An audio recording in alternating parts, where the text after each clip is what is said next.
Стратегию развития лесного комплекса обсудили участники международной конференции, посвященной целлюлозно-бумажной промышленности нашей страны.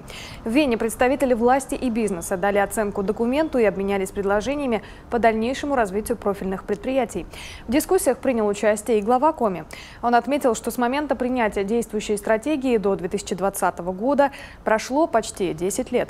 В отрасли много изменилось, в том числе и сам рынок. Если раньше он был отечественным и ориентированным на страны СНГ и ближнего зарубежья, то сегодня растут потребности в том числе Китая, Индии, Западной Европы и США.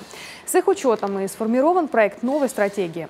Ее приоритетные задачи – развитие ориентированного на экспорт производства целлюлозы, рост выпуска тарного картона и санитарно-гигиенических изделий, развитие производства пиломатериалов, фанерно-плитных производств, мебели, деревянного домостроения. Планируется создание промышленных кластеров на базе действующих предприятий деревообработки.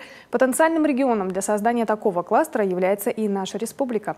Сейчас правительство региона ведет работу по поиску стратегического инвестора для возведения современного экологически безопасного лесохимического комбината в Троицко-Печорском районе.